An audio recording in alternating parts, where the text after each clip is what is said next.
Hello दोस्तों, मैं चंदन मौर्य आपका स्वागत करता हूं हमारे यूट्यूब चैनल में। तो जैसा कि मैंने नंबर सिस्टम के 2 वीडियो बना चुका हूं, ये मेरा वीडियो नंबर 3 है, नंबर सिस्टम का पार्ट 3 है। इसमें हम कॉम्पिटिटिव एग्जाम में जैसे एग्जाम में आता है कि इकाई का अंक कैसे ज्ञात करें। बहुत सारे बड़े-बड़े नंबर्स होते हैं, उसमें पूछता है कि आप इसको कैलकुलेशन करिए और उसमें इकाई का अंक क्या होगा, उसको आप बताइए।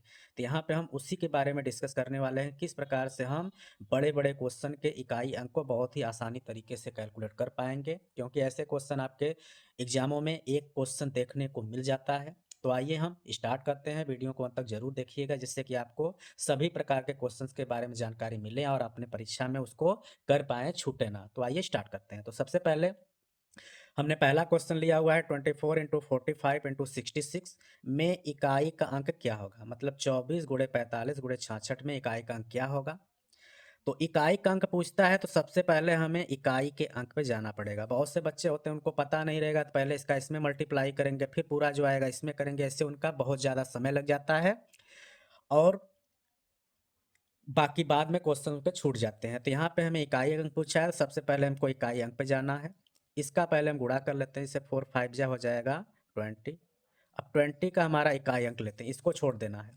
अब इस जीरो का इस 6 में करेंगे तो हमारा रिजल्ट आ गया 0। इसका मतलब कि इसका जो मल्टीपल आएगा, मल्टीपल का क्या नंबर आएगा उससे मुझे मतलब नहीं है, बस हमें इकाई के अंक पे क्या है वो पता करना है। तो 0 आ गया, तो ऑप्शन नंबर ए हमारा करेक्ट हो गया। ठीक, ऐसे ही आगे क्वेश्चंस पे चलते हैं। दूसरा क्वेश्चन में हमने क्या लिया हुआ है कि यहाँ पे है 254 प्लस 164 इंटू 34। अब ये तो हमारा इससे पहले वाले क्वेश्चन में हमने सिर्फ मल्टीपल के रूप में लिया है। हो सकता है कि आपको ऐसे दो पार्ट में क्वेश्चन मिले, इधर हो ये प्लस हो, इधर मल्टीपल में है। तो इसमें कैसे होगा, ऐसे उसी प्रकार से होगा, देखते हैं। तो सबसे पहले हम मल्टीप्लाई करते हैं। मल्टीप्लाई हम करेंगे तो इसके वंश का इसके वंश में करेंगे, मतलब इकाई का इकाई में, क्योंकि हमें इकाई का अंक ही निकालना है। तो 4 का गुणा 6 में करेंगे तो आ जाएगा हमारा 24। और 24 में इसको तो हमें छोड़ देना है, हमारा बचा 4। ठीक, अब ये 4 है, इधर का इकाई 4 है, बीच में हमारा क्या है प्लस है, मतलब 4 में हम 4 ऐड करेंगे तो कितना आ गया 8। अब 8 आ गया, इसका मतलब कि ऑप्शन नंबर बी में हमारा जो 8 होगा वही हमारा क्या होगा, करेक्ट होगा। ऐसे ही अगला क्वेश्चन में हमने माइनस के रूप में लिया है, हो सकता है माइनस में भी आ जाए। तो पहले मल्टीप्लाई वाले का जो इकाई का अंक है उसको करते हैं। 5 7 जा क्या हो जाता है हमारा 35। अब इस 35 में इकाई का अंक लेंगे 5, और इधर हमारा क्या है 9। तो मतलब 9 में से 5 मैं माइनस करूंगा तो कितना बचेगा 4 बचेगा। और 4 हमारा ऑप्शन नंबर ए में दिख रहा है। इसका मतलब कि इस कैलकुलेशन में जो हमारा रिजल्ट आएगा, रिजल्ट का जो इकाई का अंक होगा वो हमारा क्या होगा 4 होगा। इसके बाद हम अगले प्रकार के क्वेश्चन की तरफ चलेंगे, लेकिन उससे पहले थोड़ा सा एक हिंट है, नोट है, जो कि आपको पता होना चाहिए। अब ये सब तो हमारे नॉर्मल बिना पावर के नंबर थे, अब पावर आएगा तब कैसे करेंगे, तो उसी से हमने यहाँ पे नियम लिखा हुआ है। ये क्या है, जैसे कि जब घात 4 से ज़्यादा हो। अब जैसे कभी कभी आपको 88 89 100 मतलब कि बहुत ज़्यादा ज़्यादा पावर दे देता है, तब उसको हम कैसे निकाल पाएंगे। तो उसको निकालने के लिए सबसे पहले हम क्या करते हैं, जो घात होता है उसमें हम 4 से भाग देते हैं, फिर उसके बाद जो शेष बचता है उसके अकॉर्डिंग हम वैल्यू निकाल करके उसके इकाई अंक को बता सकते हैं। या फिर जब संख्या का इकाई अंक, मतलब कोई संख्या हो जिसका इकाई अंक या तो 0 हो या फिर 1 हो या फिर 5 हो या फिर 6 हो, तो उसका हम चाहे जितना घात करेंगे उसके इकाई के अंक में कोई बदलाव नहीं आता है। मतलब आपको ये याद रखना है कि कोई संख्या है, उसका यदि इकाई अंक 0 1 5 6 है, तो उसका हम चाहे जितना पावर करेंगे उसका रिजल्ट का जो इकाई का अंक होगा वह सेम का सेम ही रहेगा, वह नहीं बदलेगा। तो आइए एग्जाम्पल से समझते हैं। जैसा कि हमने यहाँ पे क्वेश्चन लिया हुआ है 625 का घात 65। 65 काफ़ी है, अब इसको निकालने में हमें काफ़ी समय लग सकता है, लेकिन यदि हमको नियम पता है कि इकाई का अंक क्या है 5 है, तो इसका मतलब कि इसका जो घात जो 65 भी करेंगे तो वो भी जो अंक आएगा उसमें इकाई का जो अंक होगा वह क्या होगा 5 ही होगा। या फिर इसको दूसरे वाले ट्रिक्स भी कर सकते हैं। इससे आपका 65 है, 65 में आप 4 का भाग करिए, 4 एकम 4 हो गया, ये 2 5 4 छक 24, 5 में से 1, मतलब कि एक तरीके से जो 5 आया 5 का पावर 1 5 ही आया। तो ऐसे भी आ गया।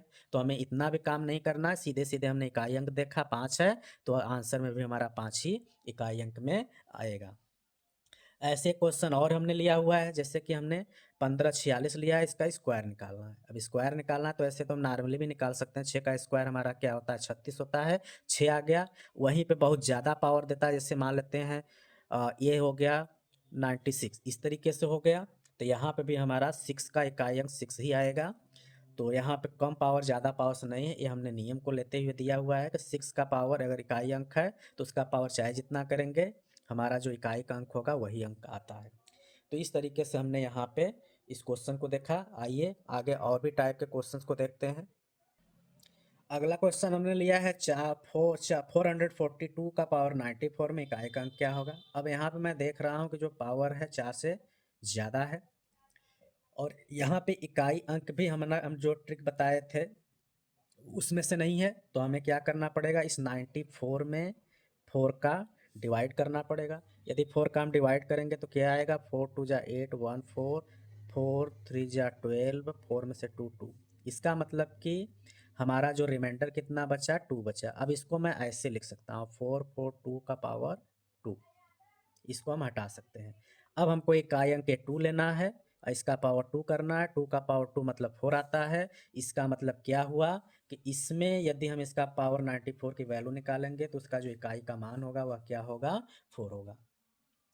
ऐसे अगला क्वेश्चन देखते हैं। यहाँ पे भी हमने उसी तरीके से क्वेश्चन लिया हुआ है, ज़्यादा वैल्यू लिया है। क्या दिया है, 86 लिया हूँ। तो सीधा क्या काम करिए, 86 में 4 का डिवाइड करिए। 4 2 जा 8 हो गया, 1 कट गया 6, अब 4 1 जा 4, ये 2 बचा।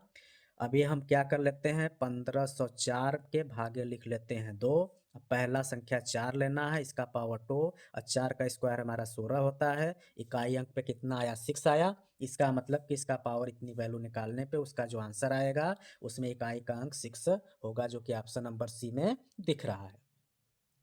ऐसे आगे और क्वेश्चन देखते हैं जो कि हमने 2 पार्ट में लिया हुआ है। क्या है, मल्टीपल के रूप में है। ऐसे भी क्वेश्चन आपको मिल सकता है, तो इसको भी देखते हैं।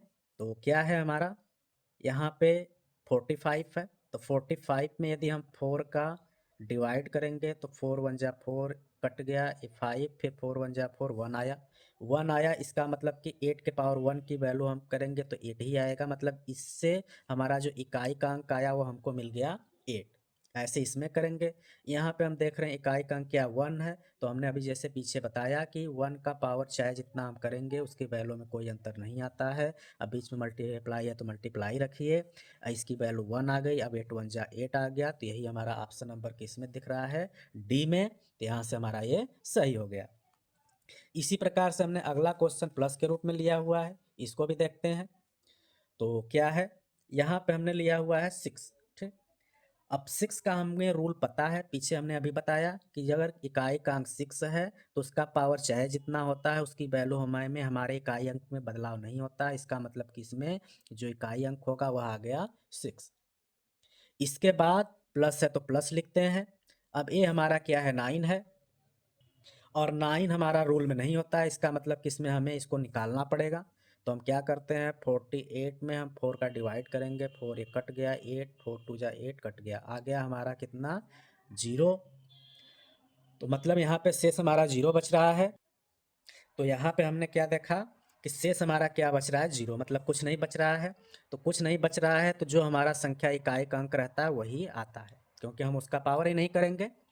अब हम इसको जोड़ लेते हैं। तो इसको जोड़ेंगे तो कितना आएगा, 9 6 15, और 15 में अब हमारा इकाई का अंक क्या आ रहा है, 5 आ रहा है। इसका मतलब कि इसकी वैल्यू निकालने के बाद जो इकाई का अंक आएगा वह कितना होगा, 5 होगा, जो कि हमें ऑप्शन नंबर ए में दिख रहा है।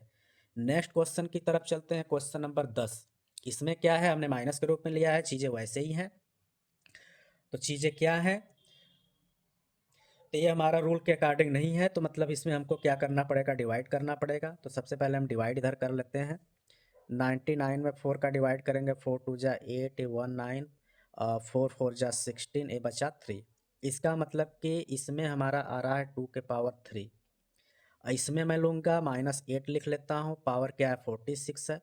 46 में यदि मैं 4 का डिवाइड करूँगा तो हमारा आएगा 4 1 जा 4 2। इसका मतलब रिमाइंडर 2 बचा है, मतलब यहाँ पे मैं लिखता हूँ 8 का पावर 2। इसके बाद अब क्या करेंगे, 2 के पावर जो 3 होता है उसकी वैल्यू हमारा क्या होता है, 8 होता है। और यहाँ पे 8 का स्क्वायर की वैल्यू हमारा क्या होता है, 64 होता है। अब 64 में इस 6 को हमें लेना नहीं है, हमें चलना इकाई के अंक पे। तब इस 8 में से 4 को घटाएंगे तो हमारा क्या बचेगा, 4 बचेगा, जो कि ऑप्शन नंबर सी में हमको दिख रहा है। तो इस तरीके से हमारा ये क्वेश्चन भी हुआ। आगे हमने एक और क्वेश्चन लिया हुआ, ऐसा भी क्वेश्चन आपको आता है देखने को। तो आइए स्टार्ट करते हैं। तो इसमें इकाई का मान क्या होगा, तो यहाँ पे हमारे पास ऑप्शन है, क्वेश्चन है, एक बार इसको आप ट्राई करिए। इसको आप ट्राई करिएगा और इसको आप हमें कमेंट में जो है कि बताइएगा इसका आपका आंसर क्या आता है। और इसके साथ ही वीडियो आपको कैसा लगा ज़रूर बताइएगा। अगर आपको अच्छा लगे तो आप वीडियो को लाइक, चैनल को सब्सक्राइब और लोगों को शेयर भी करिएगा, जिससे लोगों को और जानकारी मिले और आप अपनी तैयारी को कर पाएँ। तो मिलेंगे अगले वीडियो में, तब तक के लिए नमस्कार।